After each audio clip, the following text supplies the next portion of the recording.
Mais dans la vie, il y a tous ces aides-là qui apparaissent. Si tu ne comprends pas la patience, tu vas faire une erreur. Tu vas appeler tes ennemis, tes amis. Parce que tu t'es donné les critères que les gens ont l'habitude de donner. Non, quand j'avais besoin d'argent, ce que Satan peut faire, s'il peut te donner de l'argent pour devenir actionnaire de ta vie, il va le faire. Est-ce que toi-même tu sais qui tu es? Est-ce que tu sais ce que Dieu a mis en toi? Vous n'avez pas vu Hérode? Heureusement que Dieu a parlé aux mages. Sinon, quand Hérode a appris que Jésus était né, il dit quoi? Moi aussi je veux l'adorer. Oh là là là là, le roi des Juifs est né.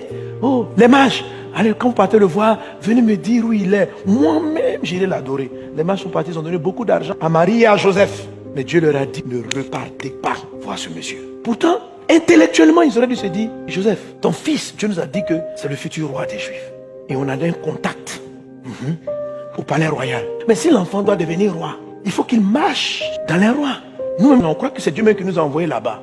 L'étoile nous a connus, nous sommes arrivés chez Hérode. Et Hérode dit qu'il cherche Jésus là pour l'aider, pour l'encadrer jusqu'à ce qu'il soit roi. Il dit lui-même, il va venir l'adorer. Ça, c'est l'investissement d'Hérode pour tuer Jésus. Donc, ton étoile qui brille, là, Satan est prêt à investir pour ne pas que tu brilles, pour t'éteindre. Et s'il n'arrive pas à t'éteindre de ton vivant, il doit éteindre ta progéniture.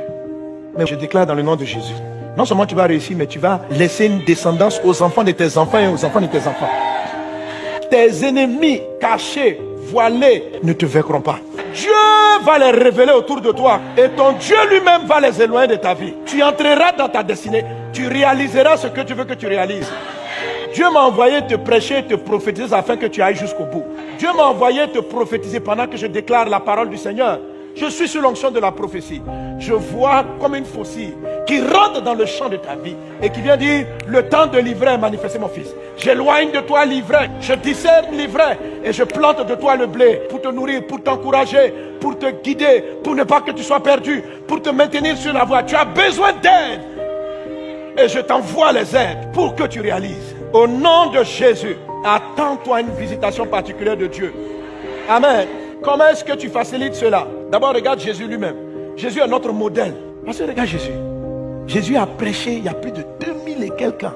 Mais jusqu'à aujourd'hui, regarde la sélection. Son message a pris le monde entier. Sans bruit, tranquille. Dimanche là, nous sommes des milliards à chanter son nom. Jésus est mort à 33 ans. Dans les 30 ans, il a prêché 3 ans. Et il n'a pas quitté son pays. Plus petit que la Côte d'Ivoire. Il est resté là. Mais dimanche là, il y a des milliards d'hommes et de femmes sur la terre qui chantent son nom. Jésus, Jésus, Jésus. Donc, Jésus sait comment choisir les amis, les compagnons. Jésus sait. Il faut lui faire confiance. Alors, Jésus prêchait la parole et il y a une